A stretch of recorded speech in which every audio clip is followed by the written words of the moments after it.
Hi, welcome to A Life Worth Living, Sydney Clinical Psychology's DBT program. Each week we'll be posting a summary of the key things that we discuss in the group. You'll be able to access that summary either through YouTube or through our website. Today we're going to be looking at the biosocial model. This is the model that underpins a lot of the important aspects of DBT.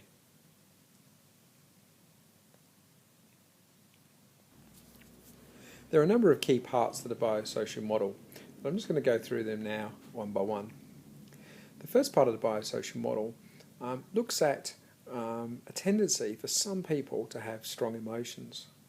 It appears as though some people are born with a tendency to just feel things much more strongly.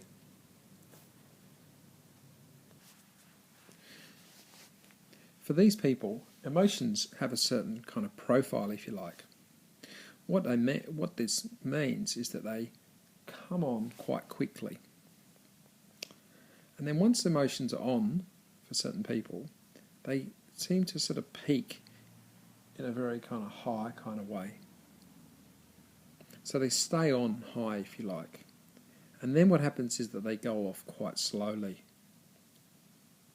Now, as I say, this isn't that unusual. And in fact, it applies to quite a considerable amount of people.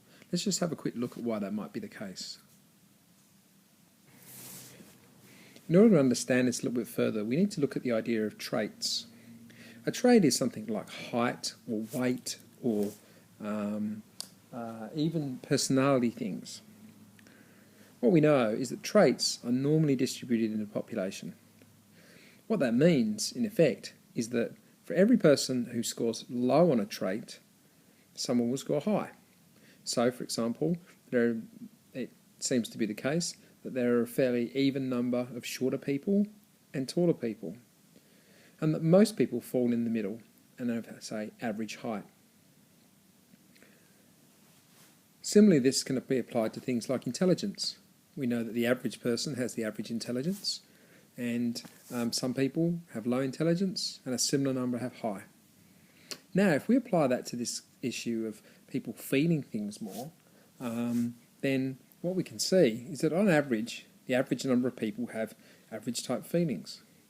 And what this also means is that for every person who is an insensitive person, there is someone who is highly sensitive.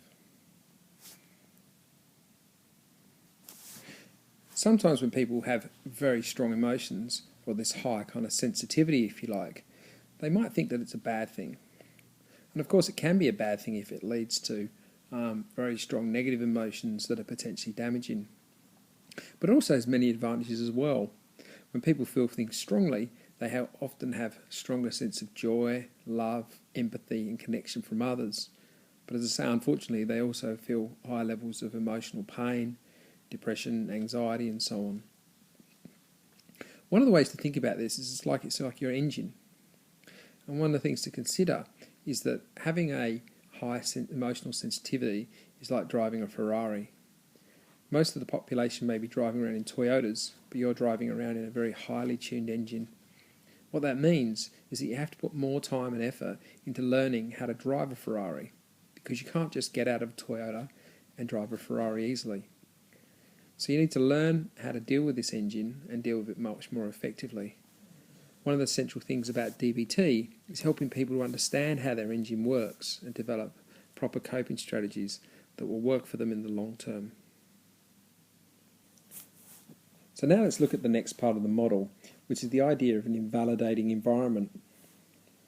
An invalidating environment means that someone has grown up in a world which doesn't support them in some kind of way. And what we mean by supporting them is it doesn't support their inner world. So in other words, they may feel like their inner world is not supported or not accepted. So if they experience this for long enough, a person may feel criticised, they may feel unsupported, or they may even feel not accepted. This can be a very difficult thing for people to experience, and often can be experienced as very traumatic, particularly if it occurs while you're growing up and you're a young child. And of course, if it goes on for long enough, the person may start to take on these views themselves. In effect, what happens then is they start to self-invalidate. In other words, they talk to themselves in critical, non-accepting or unsupported ways. This type of self-talk can be really harmful, and it can lead people eventually to do quite destructive things to themselves. And so the second part of the model looks at the effect of an invalidating environment and says that if someone experiences an invalidating environment and they're the kind of person who has a high tendency to feel things much more strongly, then they can run into difficulties with emotional problems. One of the goals of our program then is to help people recognise self-invalidation, to help them recognise negative self-judgments and that hypercritical self-talk that can be so destructive. We're also working then to try and help you develop more helpful self-talk, a self-talk that's less judgmental, more supportive and more accepting of who you are and of what happens to you in your life. Now I just want to look very quickly at the effects of trauma. Some people experience trauma in early life that could be repeated, or other people may experience a single event that's very traumatic for them. Trauma can have similar effects to people of the kind of things we talked about in the biosocial model. For example, when people experience trauma when they're younger, they may develop a sensitised nervous system. This can also happen if you experience trauma when you're older as well. You may have something like post-traumatic stress disorder, for example. When you have a sensitised nervous system, it means that you feel things much more. It means that you're affected by things much more greatly, and therefore it means that you need to kind of develop new strategies, if you like, to deal with these kind of difficulties. A second effect of trauma is that it can be very invalidating. Of course, trauma is invalidating because it shows that perhaps the world or someone else doesn't have respect for you as a person. But trauma can also be invalidating in the way that other people act towards you when you've experienced trauma. So, for example, people may not accept that it happened to you, or they may blame you in some kind of way. And so you can see that the effects of trauma is a bit like the two first points of the biosocial model.